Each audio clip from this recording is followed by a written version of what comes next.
Hi class, so today we're going to talk about the next subject. We're going to move on from separation of variables, and we're going to talk about what are called perturbation methods and boundary layer theory. So let me kind of step back and review what we've done so far since the last exam. So we have learned two methods for solving PDEs.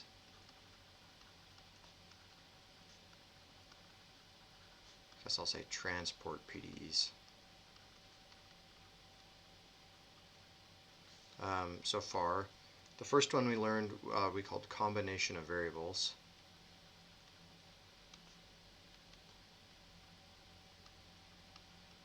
Okay, that was what we did for the semi-infinite plane where we started up at v0 and we watched the transient diffusion there. The second one we've done is separation of variables. E comes before the P. Separation of variables. Okay, that one we did the example with two parallel plates where we started this guy, and watched, diffusion between the two parallel plates. And as part of separation of variables, we learned another method. So I'll put a little and here. We learned the method of eigenfunction expansion.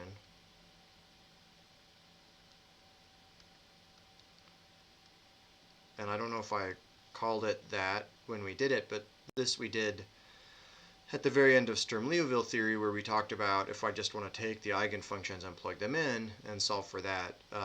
These are related methods, so we did the method of eigenfunction expansion and the method of separation of variables. Okay, there are a bunch of other methods for solving PDEs.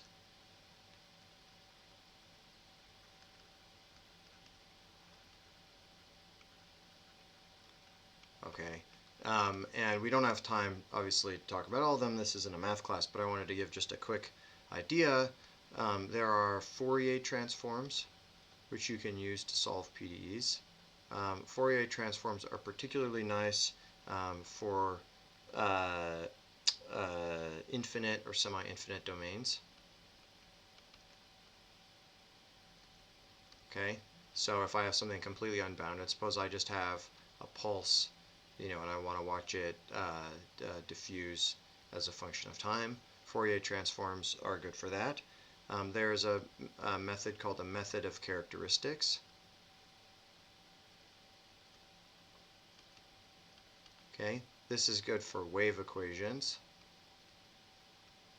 Okay, and I'm giving you these because I figure you can write these down, and then you can have an idea of these methods to go look them up if you ever run into these problems that you want to do. Another one is Laplace transforms. Okay, so in Laplace transform, you probably did Laplace transforms in a controls class and use them to solve ODEs. Similarly, you can use them here for the time domain. For the time equation. This will take you from time domain to the Laplace frequency domain. Okay, and then you'll end up with a boundary value problem that you can solve there. Fourier transforms you do on space. So this, you transform the space domain, and you go to the wave number domain. Okay, so here you're working on the essentially the boundary value problem you take care of with the Fourier transform. Here you're working on the time problem. So here you have to solve a time-dependent ODE. Here you have to solve a space-dependent ODE after the Laplace transform.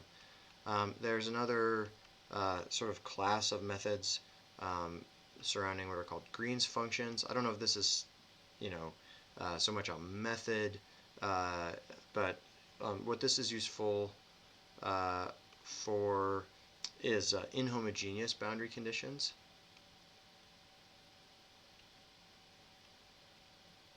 Okay, and for sources and sinks. Okay, so that's something to look up. And then the last one, which we're going to spend more time on, is perturbation. How do I spell perturbation wrong? P-E-R, perturbation methods. Okay, and what perturbation methods allow us to do is to be able to start to look at nonlinear problems. Okay, so all of these above, up here, it gets really hard, to do anything nonlinear. So this is linear only on these guys. So if we wanted to do something nonlinear, what else would we do? Okay, so this, perturbation methods are really important. Okay, because they give us a systematic approach to solving nonlinear problems.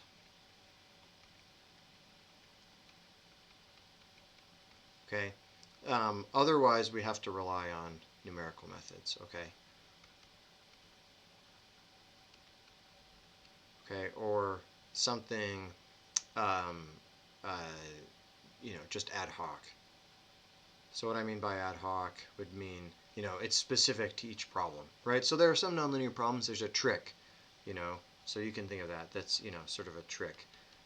But perturbation methods, it's not a trick. It's a whole technique that you can use, and they allow us to start addressing nonlinear problems. And what we're going to find out is that perturbation methods, okay, are essential to understanding let me just write this out, understanding boundary layers.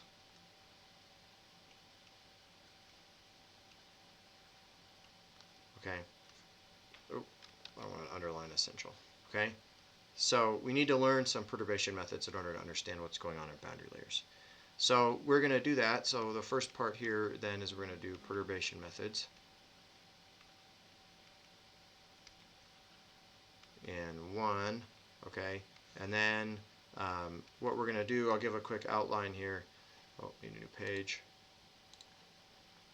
So we're going to talk about what are called asymptotic expansions.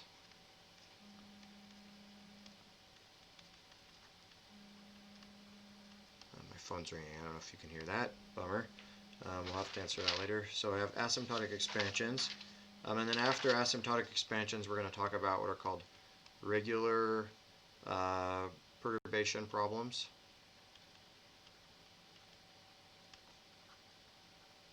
And then we're going to talk about what are called singular perturbation problems. Okay? And that'll be one. And then for two, we're going to talk about boundary layer theory. Okay? Which we're going to see is an example of a singular perturbation problem. So we have to talk about asymptotic expansions to talk about regular. We have to talk about regular to talk about singular. And we have to talk about singular in order to talk about boundary layer theory. Okay?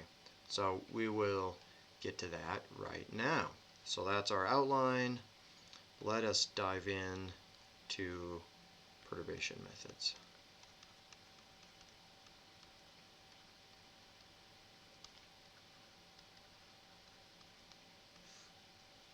Okay. Let us, I flipped my notes too far. Let us talk about asymptotic expansions.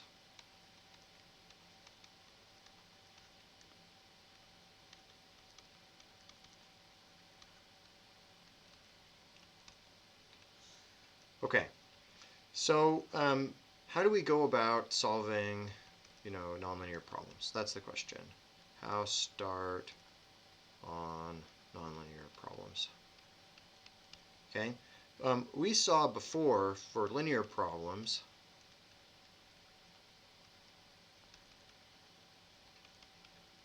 that we used an infinite series. We used a generalized Fourier series, right? So we had this infinite series, right? We had f of x is equal to sum from I equals 1 to infinity of some coefficients times some basis functions, right? And we use that infinite series idea. So it turns out that we're going to use another kind of series, but a different kind. Okay, which is an asymptotic series.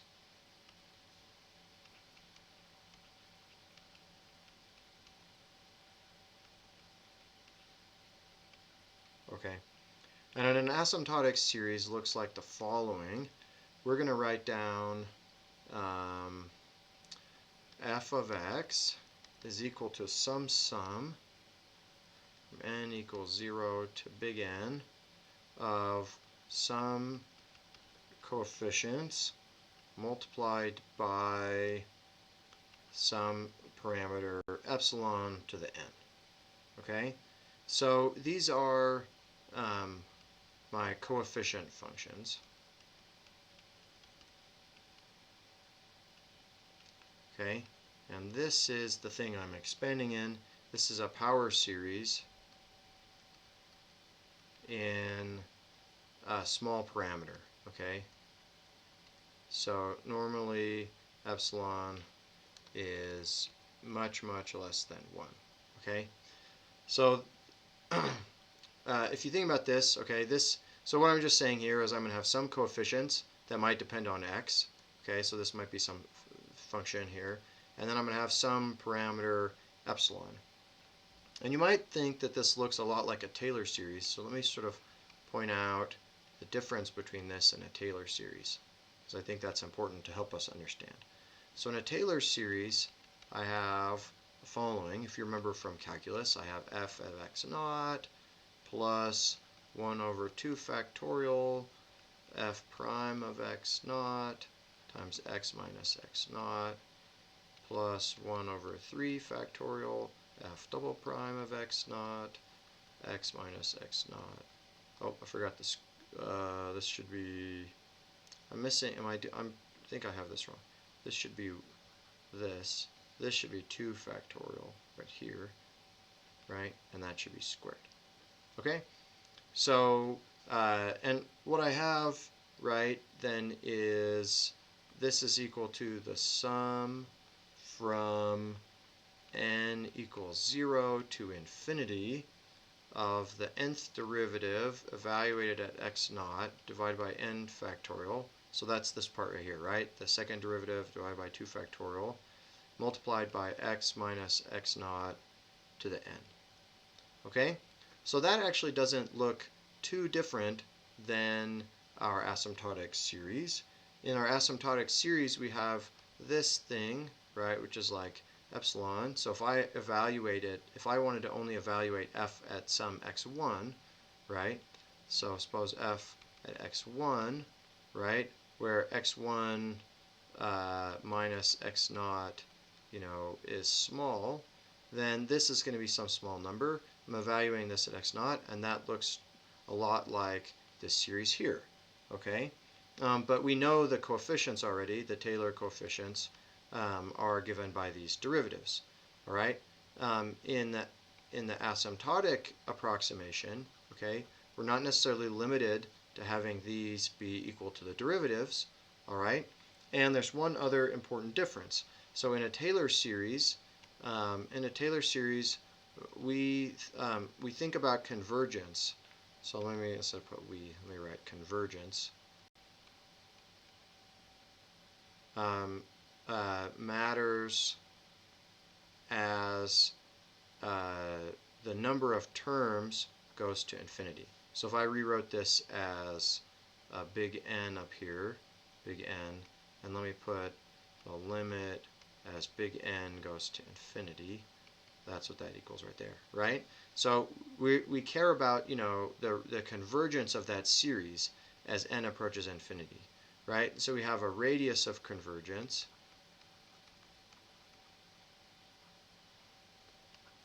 r, right? And maybe you remember doing this in series calculations. I remember doing this. It was like my least favorite part about calculus. It was like, oh, we have to learn all these infinite series and learn how to prove they converge, and then we learned calculus, and then it was like, why did we bother to do all this stuff with these series? It seems dumb. why did we care? And what's going on here, if you think about it, right, is let's make a little plot to sort of show what we mean by convergence, right? So over here you have the magnitude of this coefficient out front. So we're going to have f and or f superscript n x naught divided by n factorial multiplied by, we'll call it epsilon to the n, okay? And this guy, and we're going to put down here n, which is the number of terms, and as this, I guess, not big N, little n.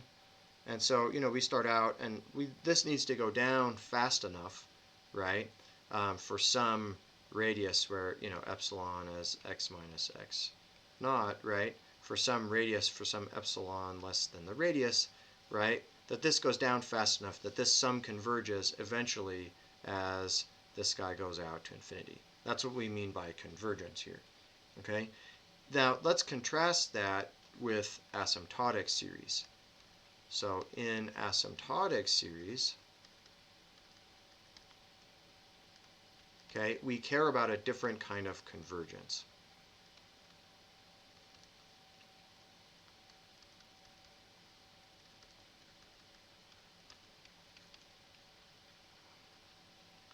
Okay, in asymptotic series, what we care about is the limit as epsilon approaches 0 of the following: f of x minus, now my sum n equals 1 to n of fn of x epsilon n divided by epsilon to the big N. So this is a little n inside the sum. This is the big N that's over here, and we want that to equal 0. So what we're saying basically is that as I take epsilon goes to 0, I care that this function becomes this series sort of so long as it's bounded by the error to the, the largest thing. So what you can think about here is, suppose I have some, now I'm going to put fn of x epsilon to the n here, okay, on the axis, and again I'm going to have n down here.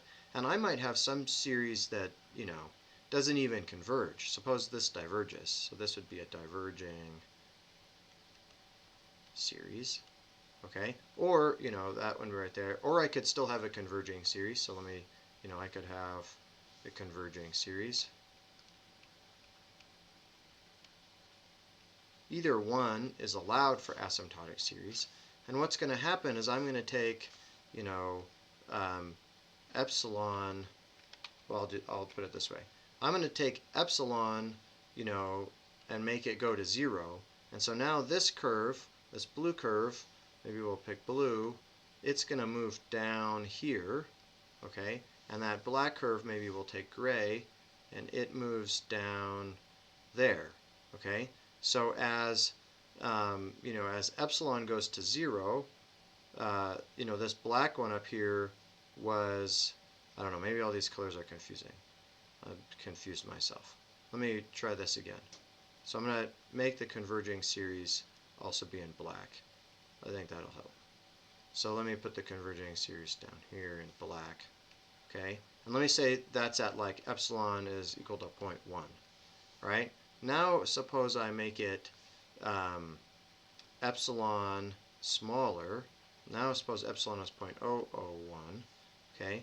And now I have, this converging series in both of these cases here, and this diverging series right here. And what's happened is that's got smaller, okay? And if that gets smaller fast enough, then this limit is going to be guaranteed, okay? So essentially it doesn't matter what happens as I go to large N out here, right? As big N goes to infinity out here. I don't care what's happening out here. I only care what's happening as I make, this magnitude smaller, okay? And so I care about the function as this epsilon, goes to 0. That's the key difference between an asymptotic series, okay? So why is this useful? So that's the kind of other question. So why is this useful? Why not just do a Taylor series. Okay, so if I think about these two plots, think about this for these sort of two contrasting plots here. So again, I'm going to put Fn epsilon to the n over here, Fn epsilon to the n here as function of n. Okay, and think about, I could have some series that's really slowly converging, and over here I have a series that diverges. So this one's slowly converging. This one's diverging. Okay? If I have a slowly converging series, suppose this n right here is like, suppose that's 3, suppose that's 3. Okay? So this guy has a high, sort of error, right, in my, to my prediction. And so I'm going to have to keep, a lot of terms. Maybe I have to keep 20 terms all the way out here in order for me to care as I go to n, right? So that means if I have some series expansion and I'm trying to solve something, I've got to, keep 20 terms. That's a major pain, okay? But suppose I rewrite it as a different kind of series that's not necessarily a Taylor series. Now over here, I can only keep 3 terms, okay, and let epsilon go to 0, okay? So oftentimes in asymptotic series, we want to look for something like this, where we converge relatively rapidly. We get, a few terms at the beginning, and then maybe it diverges later, and then we're going to take this and take, epsilon goes to 0, so that's going to shift that curve down, to here, and then we'll get something with really low error, all right, and that'll allow us to do this. So this is the benefit of asymptotic series compared to Taylor series. Okay. I think that, one more just quick comment to wrap this up. So asymptotic series is also called a perturbation series or perturbation analysis, okay? Okay, because we are probing the changes of a small parameter.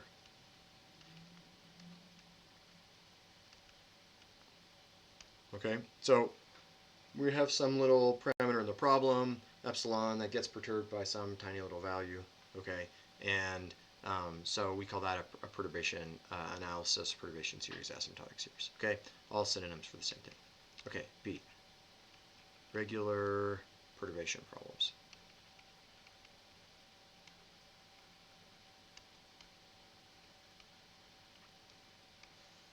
Okay, so there's lots of things we could do here to talk about regular perturbation problems. I think the easiest thing to do is to just do an example.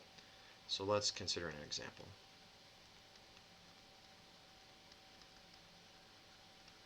Okay, as we do the example, I'm going to try and explain the method and explain what you do.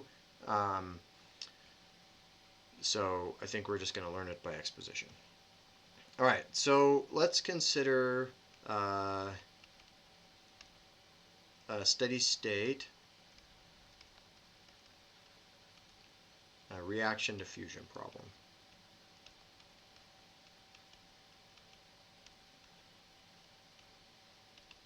Okay, in the steady state reaction diffusion problem, we're going to have the following. I'm going to have a tube here. Suppose this tube is at z equals 0. This one is at z equals L.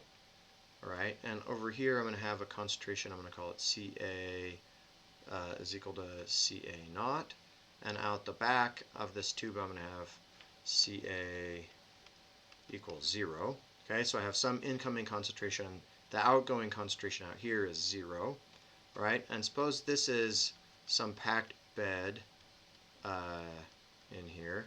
Okay, so this is some packed bed, and suppose it goes all the way through. And on the packed bed, I have this decorated particles that have catalyst on them. Okay, and on the catalyst, I have a reaction that goes to A, goes to B. All right, so that my rate, or my rate of reaction as minus k Ca squared. All right, and so I think this is all I need here. Let's say z equals 0, z equals L.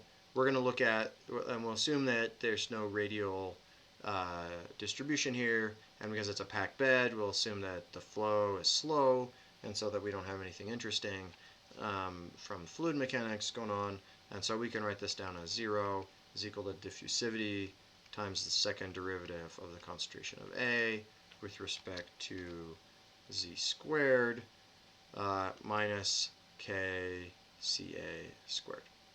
Okay, so we could have done that balance out if we wanted to, but we should be able to do that by now. So this is from species mass balance. Okay, we also have this, the boundary conditions, Ca at z equals 0 is equal to Ca naught, and we have Ca at z equals L is equal to 0. Okay, so the first thing we need to do in order to do perturbation is we need to non-dimensionalize.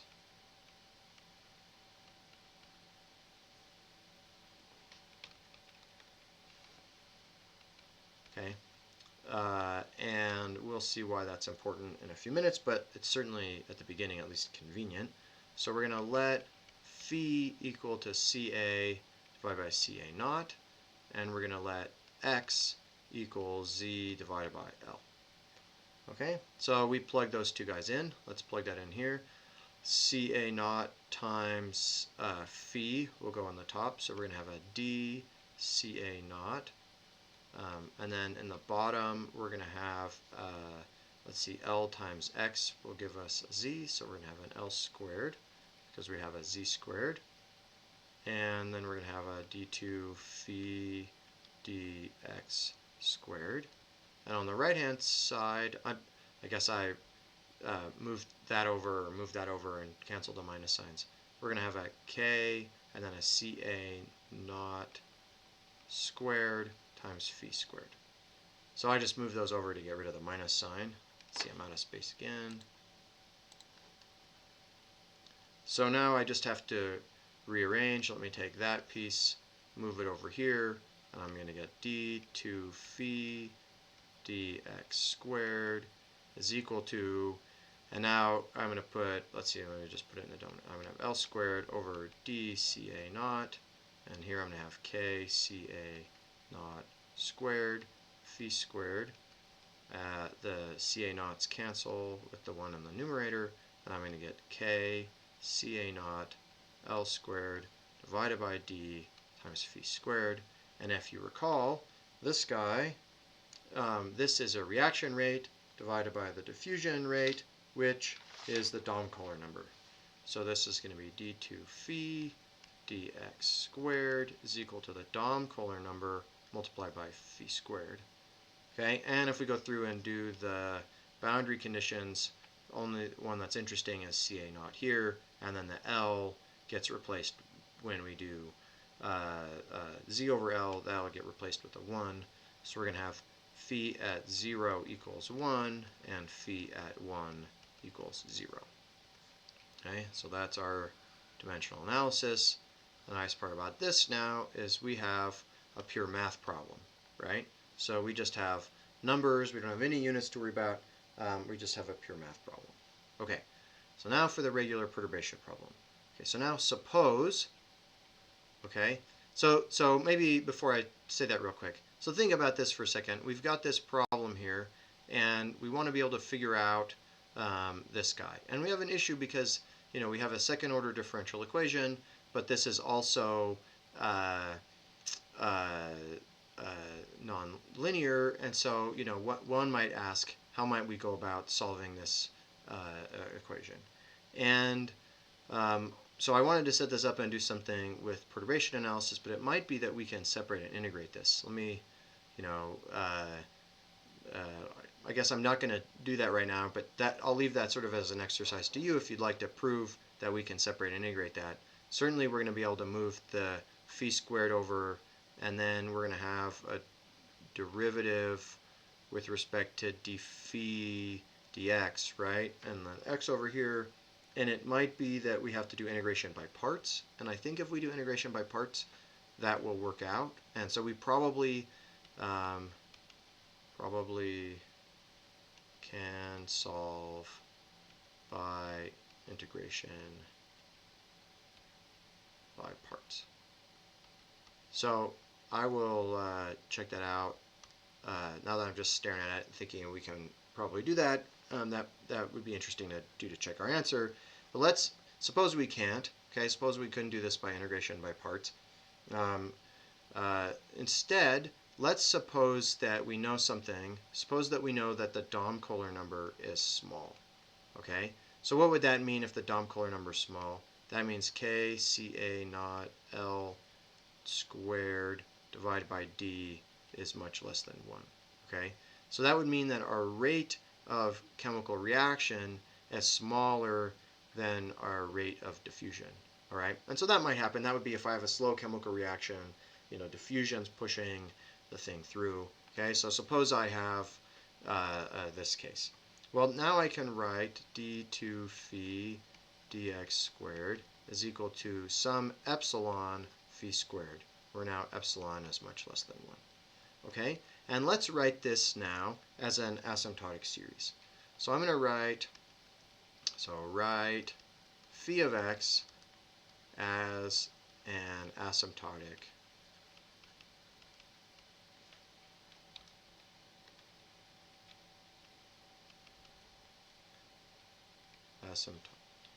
whatever, spelling,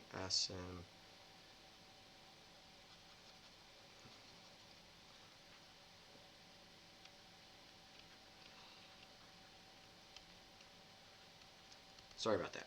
Okay, so phi of x is equal to the sum from n equals 0 to big N of epsilon to the n phi n of x. Okay, so I'm going to expand this out. So I'm going to have epsilon 0 phi 0 plus epsilon 1 phi 1 plus epsilon squared phi 2 plus whatever. I could keep going. Okay, so instead of putting a dot dot dot, I'm going to put a symbol out here which just said order epsilon cubed. Okay, and all this means is everything that's epsilon cubed or greater, okay, out here. All right, so everything that's at order epsilon cubed or greater, and we could formally define this mathematically, but I'm not going to take the time to do that. Okay, we don't have the time here. So let's take this, and what we're going to do is we now have an expression for phi of x in terms of epsilons, right? So this is phi 0 plus epsilon phi 1 plus epsilon squared phi 2 plus order epsilon cubed. And we're going to take that and let's plug it into our equation up here. So substitute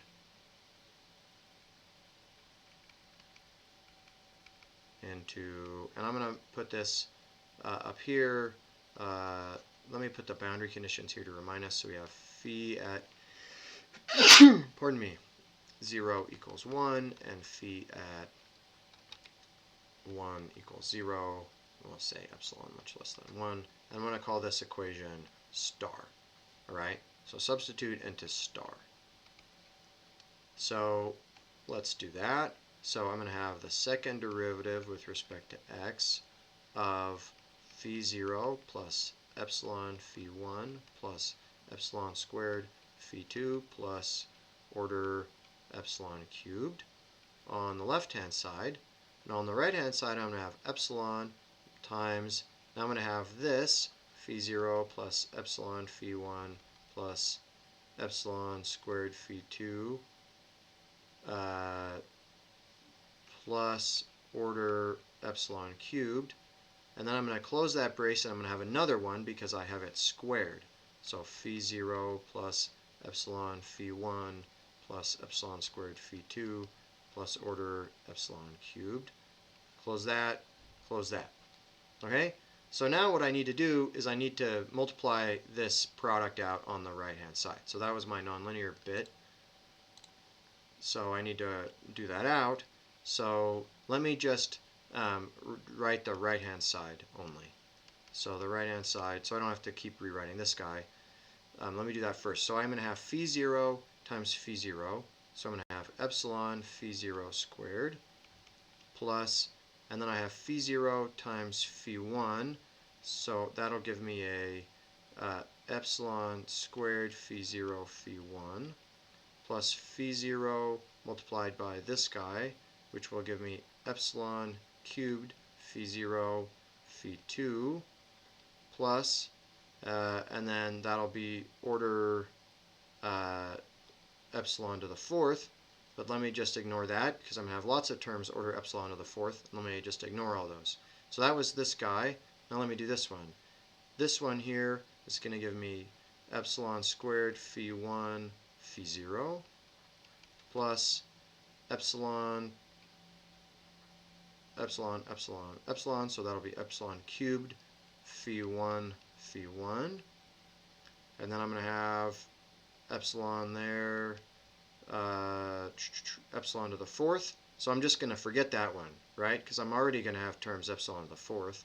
So if I have that one plus that epsilon, that's a squared, plus that one, that's to the fourth. So that one I'm going to ignore.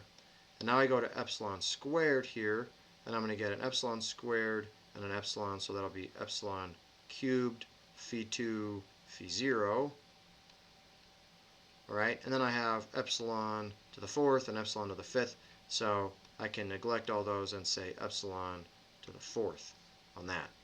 And actually, I've only been keeping up to epsilon to the third, so I can neglect that one and that one and that one as well, and those two we're going to add together. So let me rewrite this now. So this I can also expand out, so I'm going to have the second derivative of phi 0 dx squared. And I'm going to have epsilon second derivative of phi 1 of x squared, and epsilon squared second derivative of phi 2 x squared, and that's going to equal only that term and that term and that term, which will be epsilon phi 0 squared plus 2 epsilon squared phi 0 phi 1. Okay, that's it. So now you might look at that and think, that was kind of a painful mess. What are we going to do with this guy? Well, notice here that I now have three equations. I have a 0, a 1, and a 2. Okay, so I have three derivatives rather. But since epsilon is arbitrary,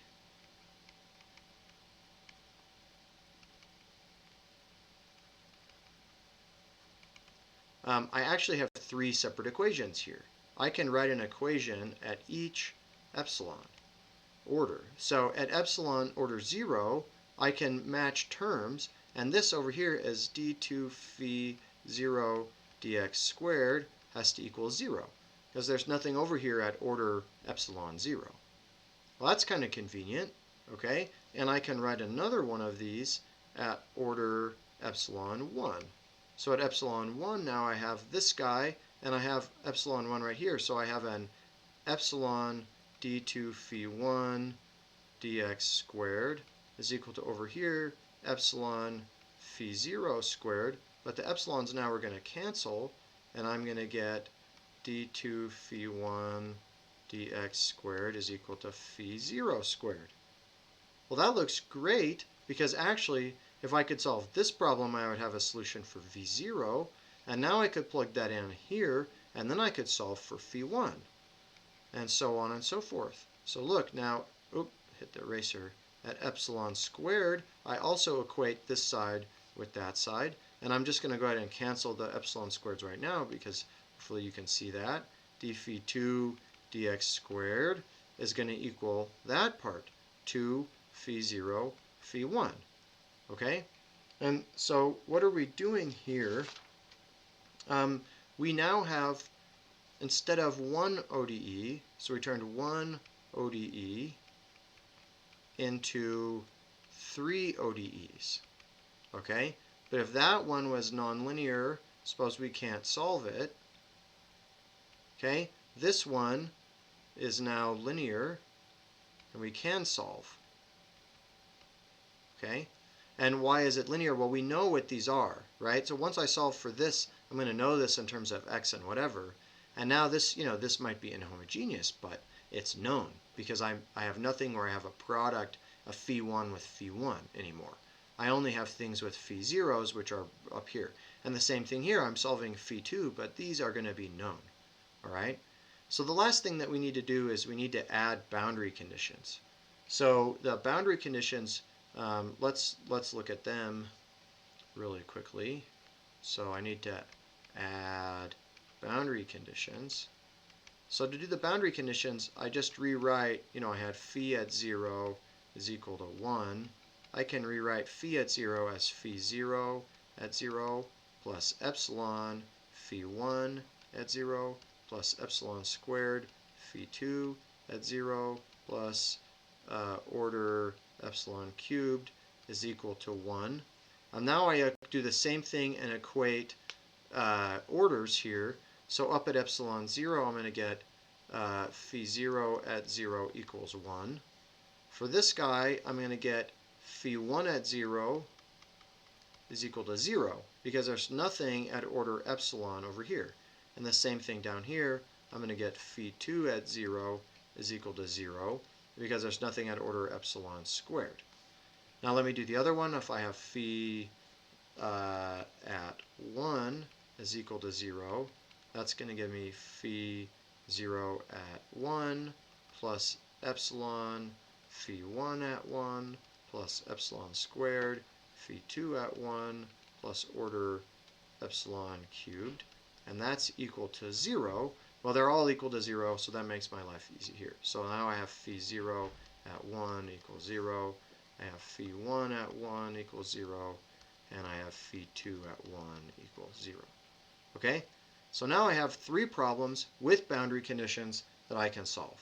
So let's go ahead and do that. Let's solve it.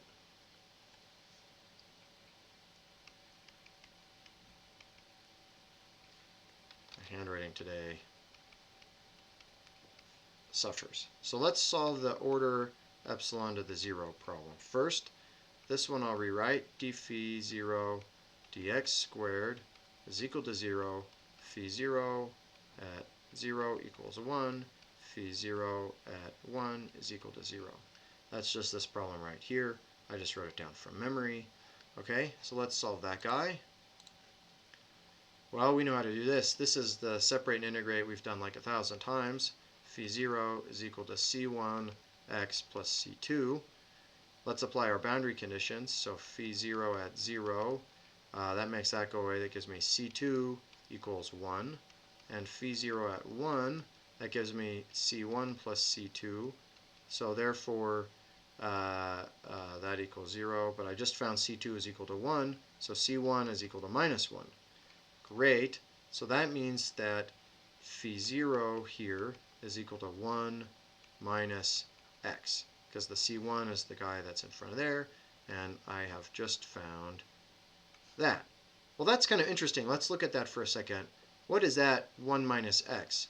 If I come back and look at my original problem up here, star, here's star, okay, right here.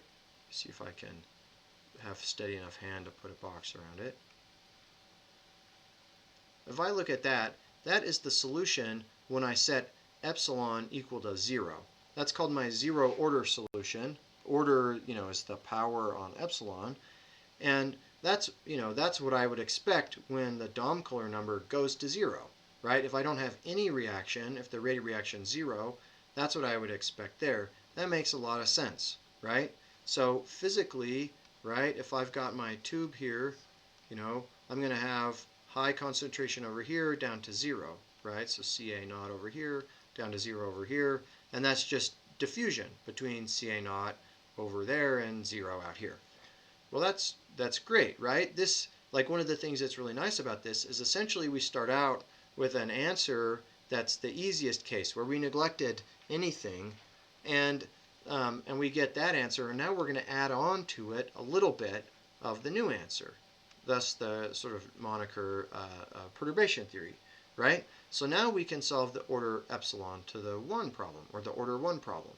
Well, the order 1 problem we said was right here. So we had d phi 1 is equal to phi 0 squared. Well, look at that. That's really nice. I know what phi 0 is, so let me go back and do that. So I'm going to have d2 phi 1 dx squared is equal to phi 0 squared, where I had phi 1 at 0 equals 0, and phi 1 at 1 equals 0. Also, I have homogeneous boundary conditions. That looks nice. So now I can solve this guy, but I know what this term is now. Whereas previously, in my original problem, this was phi phi. Now this has a phi 0 here. So I have d2 phi 1 dx squared is equal to 1 minus x squared. Well, that I can also separate and integrate, right? Pretty trivially. So let's do that. So then it's not as easy as the one that we've done 1,000 times, but it's still pretty easy. So now I have d phi dx, and that's going to be, let's see, 1 minus x cubed with a 1/3 out front, right? And I need a negative sign because I have a negative right there. And then I'm going to get plus c1. And then I'm going to get phi 1. And I have to integrate this again. So now I'm going to get, let's see, minus 1/3. And I'm going to have a 1 minus x to the 4th, minus 1/4 out front there, plus c1x plus c2. Integrate those guys. Okay, I can simplify that a little bit. That'll be 1/12, 1 minus x to the 4th plus c1x plus c2. Okay, great. Now all I have to do is plug in my boundary conditions. So let's do that. Phi 1 at 0. Phi 1 at 0, that is going to be 0. That'll give me a 1/12. That will be 0 plus c2 is equal to 0. So c2 is equal to minus 1/12. And then phi 1 at 1, if I plug in a 1 to this guy, that goes away, and I get c1 plus c2 equals 0, and now I get c1 is equal to minus c2, which is equal to 1/12. Great. So now I can write phi 1 is equal to 1/12, 1 minus x to the 4th plus, let's see, this is going to have another 1/12, right? And then, well, let me just write it out. It'll be easier to see. I know where we're going, but you guys don't. Let's see, c1 will be 1/12 x plus, and the c2 is minus 1/12. Well, look, I got a 12, 12, 12 all over. That's what I was doing in my head. So I'm going to pull out the 1/12, and I'm going to have 1 minus x to the 4th plus, and this is a 1 minus x but a negative, so I'm going to make that a minus 1 minus x. Phew, great. Okay, so we could go on and do order epsilon squared, and we're going to get a very similar process, but I'm not going to take the time to do it. But now we're pretty much done. We're done up to, let me see this. We can keep going. Okay? Maybe I'll give you the answer to phi 2, and this will be a good thing for you to practice. So this was 1 over 504 multiplied by 2 times 1 minus x to the 7 minus 7 times 1 minus x to the 4 plus 5 times 1 minus x. Okay? So if you keep going, we're going to get that. So now we can put all of it together. Put all together. Okay, to get our final answer. And our final answer is as follows. Remember, we had our asymptotic solution. So it was f0 plus epsilon f1 plus epsilon squared f2 plus on and on. So in our case now, we're going to have phi 0 plus epsilon phi 1 plus epsilon squared phi 2. So let me get a new page. Let me do that. So we have phi of x is equal to, let's see, phi naught was 1 minus x plus epsilon, and then we had phi 1, which is that guy. So we're going to have epsilon over 12 multiplied by 1 minus x to the 4th minus 1 minus x, okay? Plus there'll be another one that comes with that guy, epsilon squared divided by 504 multiplied by 2, 1 minus x to the 7th minus 7, 1 minus x to the 4th plus 5 plus 1 minus x. Okay? So we did it. So let me show you what that looks like because I think that's kind of cool. So let me come down here and let me run this Python code real quick.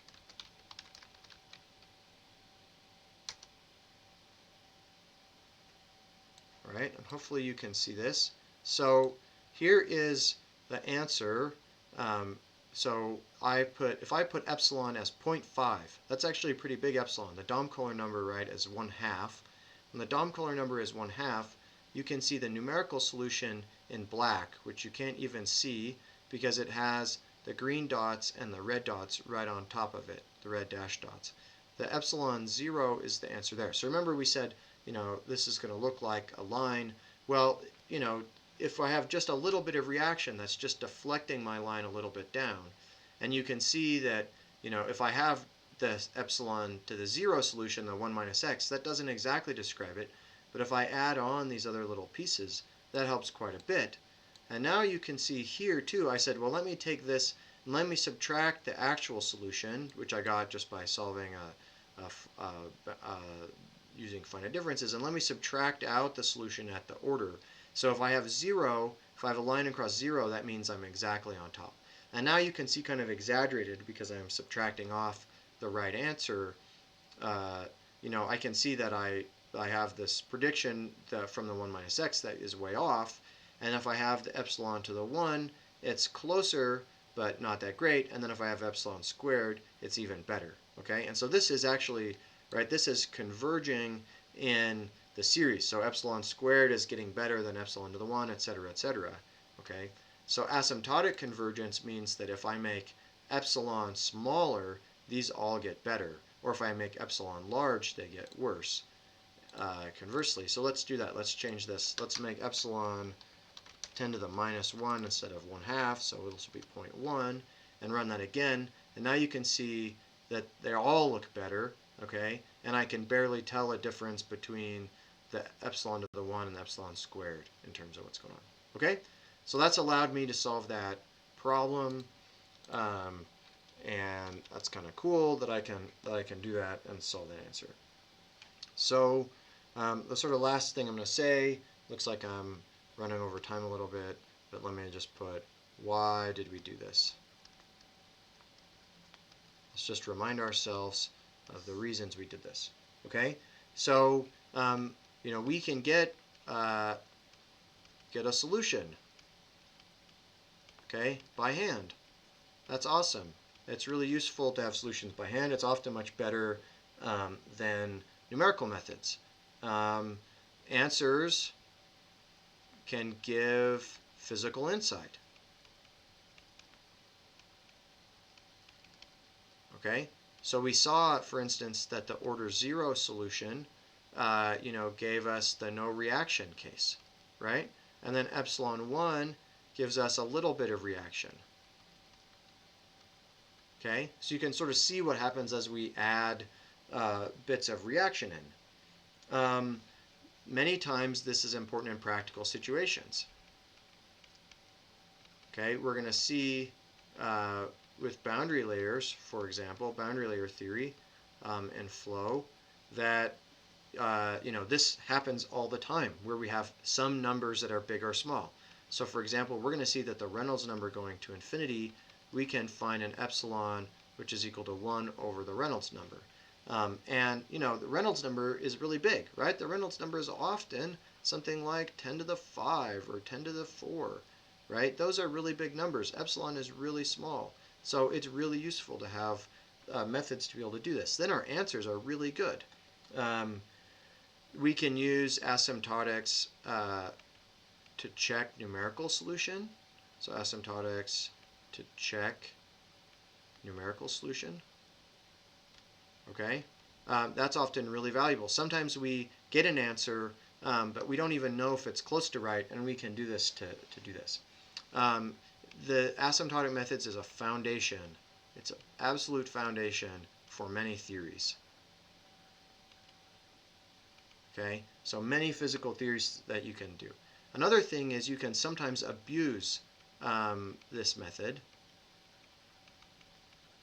and make epsilon order 1.